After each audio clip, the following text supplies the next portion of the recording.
안녕하세요. 코시국에 결혼해서 결혼 1년 3개월 차 정도를 향해 가는 새댁입니다.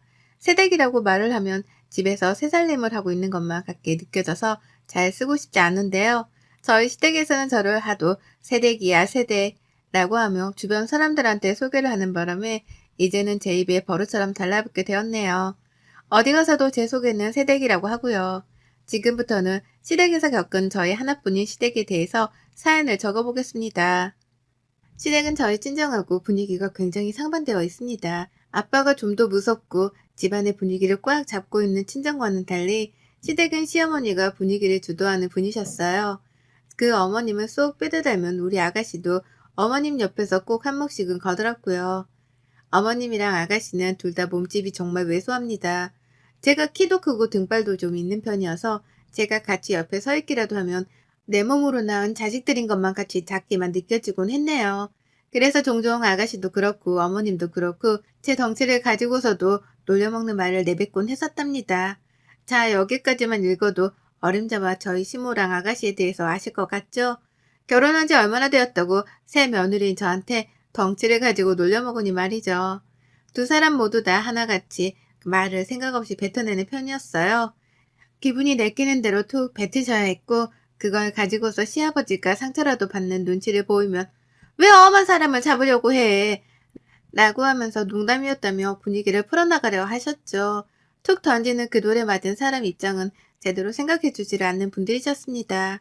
그러니 시아버지는 그 오랜 세월 동안 같이 살며 기가 죽다 죽다 끝내 펴지를 못하고 노년을 맞이하셨어요. 저희 남편은 그렇게 살지 않겠다며 발버둥을 치는 입장이었고요. 그리고 저는 시집을 와서 이 황당한 집안 분위기를 목격해가며 어떤 입장을 취해야 할지에 대해서 끊임없이 고민하는 처지였답니다. 처음 몇 개월, 아니 올 초까지만 하더라도 시어머니랑 시누이랑 크게 엮일 일은 없었어요. 저 결혼하고 나서 바로 신우가 결혼 준비를 한다면서 정신없이 바빴거든요. 남편이 장남이라는 이유만으로 시댁에서 남편 장가를 먼저 보내려고 한 바람에 연애를 그만하고 결혼하고자 했던 신혼의 커플의 결혼이 조금 늦어지게 되었었답니다. 그리고 그 후 폭풍으로 신우는 빨리 결혼을 치러내겠다는 말을 반복하며 결혼 준비를 서둘렀죠. 실제 올 3월에 결혼식을 치르기까지 했고요. 손도 빠릿빠릿하고 결정력도 화끈해서 결혼 준비를 아무런 차질 없이 진행했던 신우였습니다. 그런 신우를 보며 대단하다 싶으면서도 한편으로는 왜 저렇게 일찌감치 오빠랑 같은 해에 시집을 가려 할까 싶었죠. 결혼이 특별하긴 하지만 언제든 할 수는 있는 거잖아요. 하지만 신우는 그렇게 급하게 시집에 가서는 결국 임신을 발표했답니다. 네, 혼전 임신을 했었기 때문에 결혼을 서둘렀던 것이었어요.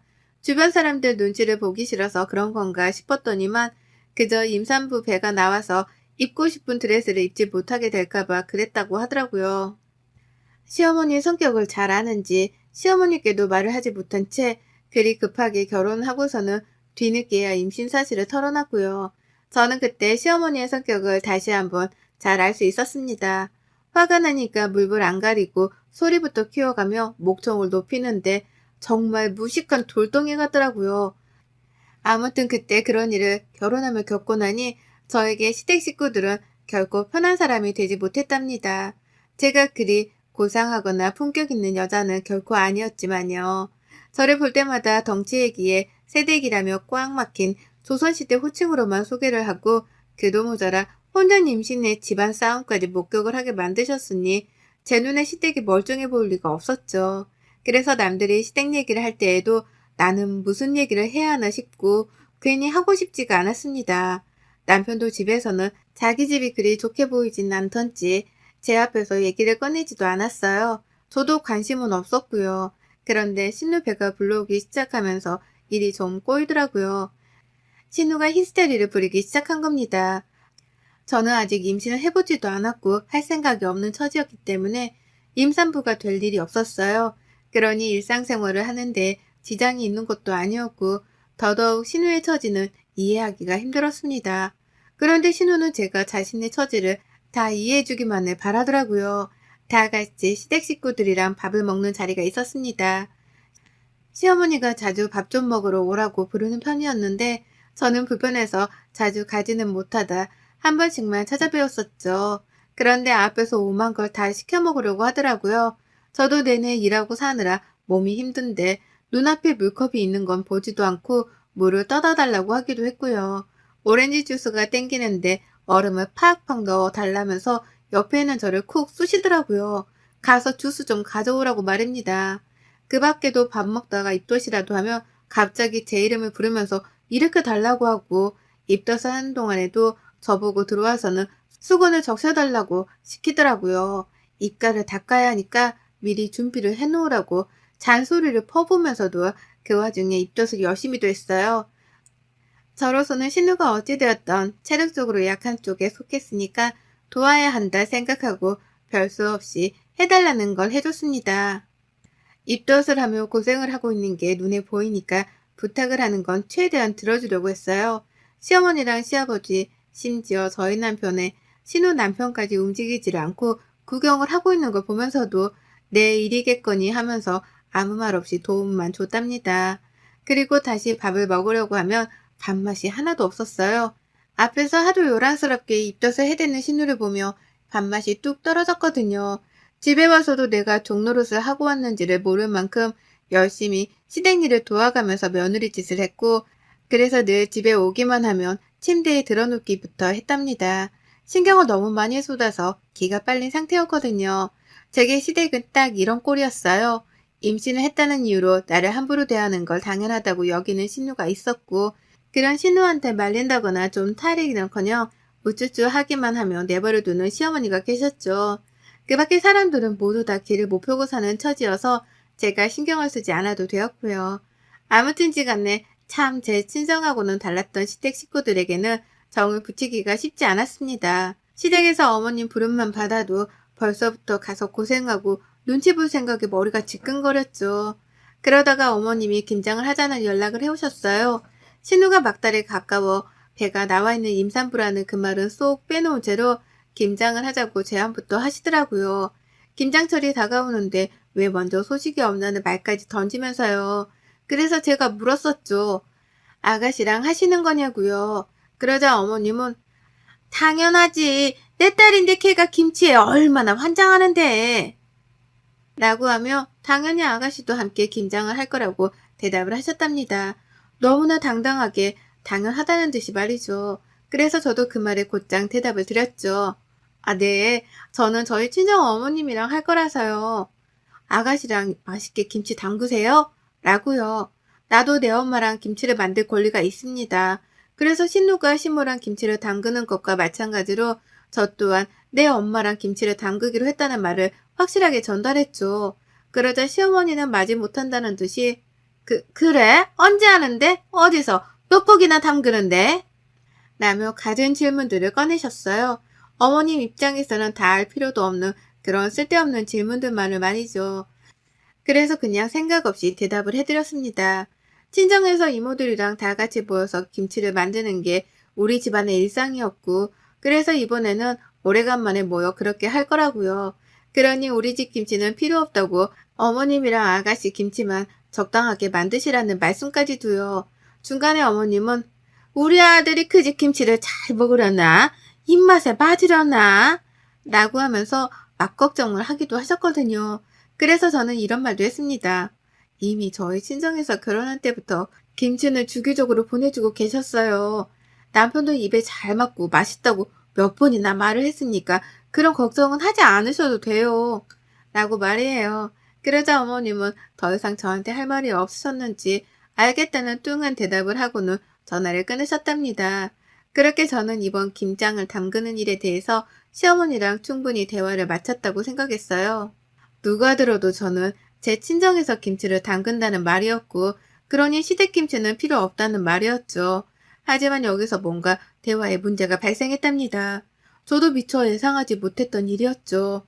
친정에서 김장 준비를 하느라 한동안 정신이 없었어요. 저도 자식된 도리로서 김장하는 데에 들어가는 비용을 대드려야 할 것 같아서 엄마한테 미리 용돈도 보내드렸고요. 이모들이랑 이모들의 딸들까지도 모두 다 그날에 모여서 같이 수육도 먹고 파티할 작정으로 미리부터 설렜었죠. 각자의 집에서 배추값은 내고 엄마는 그 돈으로 배추를 사드리고 김장 준비를 하신다고 김장 전날부터 무지하게 바쁘셨답니다. 저는 엄마가 바쁘실 걸 아니까 막내 이모랑 같이 전날부터 미리 친정에 가 있었고요. 남편한테는 집에서 자고 다음날 오라고 했는데 남편이 같이 가고 싶다고 말을 하는 바람에 저희 부부는 함께 친정으로 움직였습니다. 그렇게 잠도 잘 잤고요. 친정에서 먹고 놀고 김치를 만들며 꽤나 재미난 시간을 보냈어요. 엄마가 돼지 한 마리를 잡아오신 건지 큰 대야 냄비 2개에다가 수육을 끓여서는 온 가족들이 정말 맛나게도 고기를 먹었고요. 그렇게 잘 놀고 집에 왔더니 허리가 부러질 것 같더라고요. 그리고 그제서야 저도 알아차렸죠. 오랜만에 친정에서 먹고 노느라 기분이 좋아서 몰랐을 뿐 사실 김치를 담그느라 엄청나게 고생을 하다 왔다는 걸 말입니다.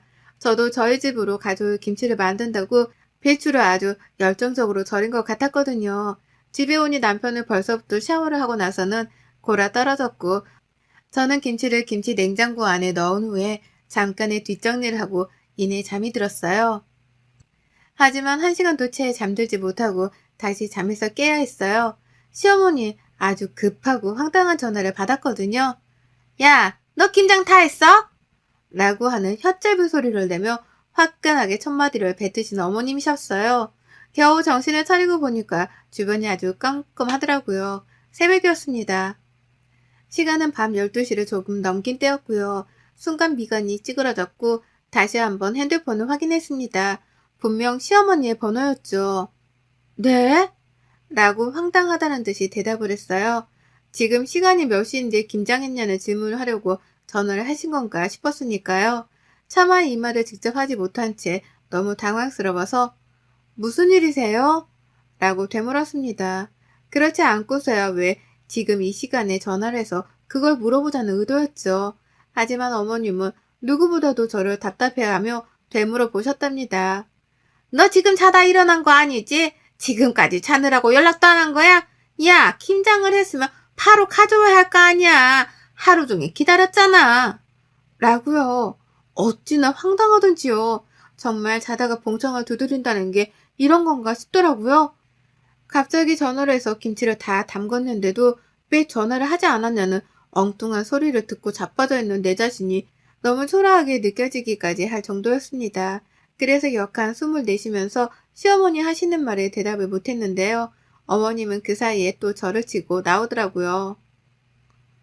내가 너 친정 가서 김장 담근다고 하길래 우리는 김장도 안 담그고 기다리고 있는데 김치를 다 만들고 나서도 연락을 안 주면 어쩌하니? 이게 시어머니를 하루 종일 기다리게 하고 있네. 라고요. 그러는 사이 저는 뻔뻔함의 극치를 보이는 시어머니의 태도를 믿을 수가 없다며 눈만 껌뻑이고 있었고요.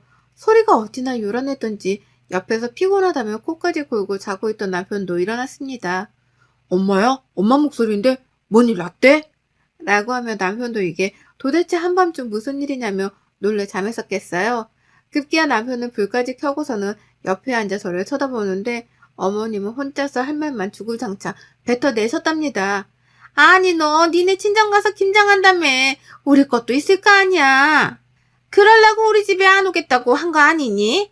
근데 김치를 만들었으면 곧장 가지고 오던가 아니면 얼마큼 만들었다고 말이라도 해주던가. 얘가 사람을 하루 종일 기다리게 하고 있네. 내가 너 친정 가서 재밌게 놀라고 일부러 연락도 안 했다가 지금에서야 하는 거야. 나 같은 시어머니가 어딨니? 라고 하면서 소리가 점점 더 격해졌죠. 남편이 제 전화를 낚아챈 것도 그때였습니다. 엄마 지금 몇 시인 줄 알아? 꼭두 새벽에 전화를 해서 그걸로 화를 내는 거야? 지금? 처가댁에서 김치 담근 게 뭐? 그걸 왜 엄마를 주라는 거야? 엄마가 왜 기다려? 김치를 달라고? 집에서 수희랑 김장하는 거 아니었어? 라고 하면서 남편도 못 참아주겠다며 막 밀어붙였어요. 제가 본 남편의 모습 중에서 그날 그 모습이 역대급으로 화가 난 모습이었습니다. 하지만 이를 그냥 보고만 있을 시어머니가 아니셨죠. 앞서 여러 번이나 말씀을 드렸듯이 시댁안에서 대빵이라고 할 수 있는 사람은 바로 저희 어머님이셨습니다. 성질도 성질이지만 목소리 큰 것도 한 몫을해서 누구 하나 싸움을 시작했다가도 찍소리를 못 내고 깨갱하곤 했어요. 그걸 스스로도 잘 알아서인지 어머님은 바로 소리 지르기를 시전하더라고요. 야, 너 누가 엄마한테 그렇게 소리를 지르래? 라고 하면서 본인이 더 크게 소리를 지르는데 이야, 정말 천하장사가 다름없더라고요. 그 순간에 남편은 제 눈앞에서조차 깨갱하는 모습을 보이면서 대꾸를 잘 못하고서는 누가 소리를 지른다고 그래 라며 소심하게 반항을 했습니다. 그러니 시어머니는 깨갱한 아들의 모습을 눈치를 채고는 더욱 기고만장해져 소리를 지르셨죠. 내가 니들 김장하러 간다고 하니까 겸사겸사 우리 것도 해주겠거니 했지. 그렇게 많은 사람들이 김장을 한다는데 설마 사돈 김장도 안 담가 주실라나 싶었다. 안 담가 줬다 하더라도 며느리면 딱딱 알아서 시댁으로 보낼 김장 정도는 해봤어야지. 어디 버릇없이 지들끼리 김치를 담근 걸로도 모자라 시댁 걸 챙기지도 않고 올 생각을 해. 라고 말이에요. 평소 같으면 남편네 집안일이고 그러니 남편이 알아서 하겠거니 싶었습니다. 근데 정말 이건 아니더라고요.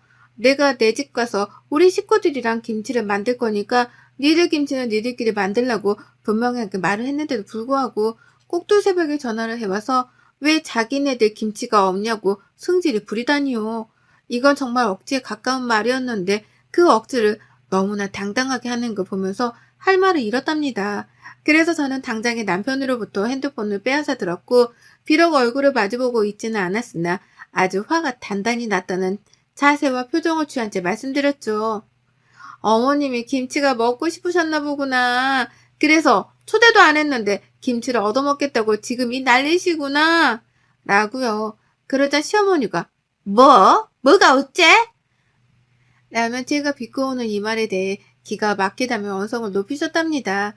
하지만 저는 이 타이밍을 놓치지 않고 재차 어머니께 물었죠. 그래서 몇 포기가 필요하신데요? 몇 포기를 먹을 건데요? 라고요. 그러자 어머님은 자신에게 김치를 주겠다는 소리인 줄 아셨는지 갑자기 목소리를 팍 낮추며 대답을 하시더라고요. 아유, 너도 참 진작에 준다는 말부터 했어야지. 괜히 내 승질을 건드려 소리까지 지르게 만드니 피곤하게. 우리 집 양반도 먹이고 네 시누이도 갖다 줄 거니까 8포기? 아니다. 딱 맞춰서 12포기 정도. 인당 3포기는 먹지 않겠니? 라고요. 옆에서 남편은 자기 엄마 치부가 보이긴 하는지 얼굴을 손으로 쓸어내리면서 제게 손짓했습니다. 화를 억눌러 달라고요.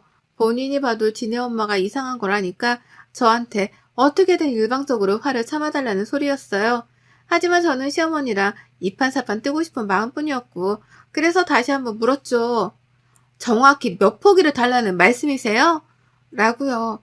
그러자 시어머니는 짜증이 좀 섞인 제 말에 빈정이 상했는지 12포기! 라면 덩달아 짜증 섞인 말투로 대답을 하셨고요. 저는 그럼 어머니께 말씀드렸습니다. 네, 12포기 도합 36만 원이요. 계좌번호 보내드립니다, 지금. 라고요. 어머님은 거의 2초 정도 말씀이 없으셨다가 물었죠. 뭐? 너 지금 나한테 돈을 내란 소리냐? 라고요. 네, 저는 시어머니로부터 꼭 돈을 받을 예정이었습니다. 친정으로 오고 가고 하는 데에 든 차비, 그리고 시댁으로 보낼 때에 들 차비, 혹은 배달비, 그도 모자라 제가 친정에 전날부터 가서는 친정엄마랑 고생을 한 몸값까지 포함을 해서 다 합치더라도 포기당 3만 원은 아주 저렴한 가격이었죠. 그리고 전 이 저렴한 가격을 시어머니께 아주 당당하게 요구했습니다. 포기당 3만 원이니까 계좌이체로 선지불을 해달라고요. 김치는 선지불된 금액이 도착을 했을 경우에만 보내드리겠다는 요구사항까지 덧붙이면서 말이에요. 당연히 이 말에 시어머니는 눈깔이 뒤집힌 사람 마냥 난리셨어요. 어떻게 그럴 수가 있냐며 말도 안 되는 요구사항이라고 말이에요. 어떻게 시어머니한테서 돈을 받을 생각을 하냐면서 거품을 물려하길래 저도 따끔하게 혼을 내드렸습니다. 어떻게 며느리랑 처갓집에서 뼈 빠지게 만든 김치를 거저 가져갈 생각을 하세요. 노동값을 지불하든지 노동값을 지불하지 못했으면 돈이라도 지불을 하든지 거지도 아니고 말이야. 라고 말이에요. 저의 마지막 말이 회심의 한 방이었던지 어머님은 또다시 정적을 만드셨습니다. 저로서는 너무도 익숙하지 못한 상황이었죠. 늘 떽떽거리면서 우겨대기만 하는 분이신데 갑자기 말을 안 하시니까요. 하지만 저도 더는 참고 속이기만 할 이유가 없었고 무엇보다 밤 12시가 넘긴 이 시점에서 먼저 싸움을 걸어온 건 어머님이셨기에 똑같이 응대를 해드렸습니다. 예의도 저버린 채로 공짜를 바라지 말고 합당한 돈이나 노동값이라도 지불을 하라며 따끔하게 홍군형을 날렸죠. 누군 시간이랑 돈이 남아 돌아서 김장을 하루 종일 담그고 온 줄 아냐며 비아냥대는 혼잣말도 거침없이 쏟아냈고요. 그리고 나서 번호 보내드렸어요. 지금 보내주실 거죠? 라고 되물었거든요. 실시간으로 어머니께 카톡을 보내가면서요. 근데 어머님이 정말 말도 없이 전화를 툭 끊어버리셨답니다. 돈 달라는 말에 대꾸도 못하고 그냥 돈을 안 내고 김치도 안 받겠다며 전화를 끊은 거예요. 김치를 달라 또 전화를 해오실 줄 알았는데 다음 날이 되어도 연락은 없었고 그 길로 어머님은 다신 제게 김치를 달란 말 따위는 입에 올리지도 못하고 계시답니다. 저 또한 그냥 꽁으로 어머님께 김치를 넘길 생각 따위는 추워도 없고요. 어디 감히 며느리가 뼈 빠지게 만든 김치에 숟가락만 얹으려고 하는 건지 공짜 좋아하다가 며느리한테 평생 팽당할 수 있다는 걸 이번 기회에 뼈저리게 느끼셨길 바랍니다. 하여간 우리 시어머니는 시어머니라서가 아니라 정말 이해하기도 힘들고 이해하고 싶지도 않네요. 여러분의 생각은 댓글로 남겨주세요. 오늘도 시청해주셔서 정말 감사합니다.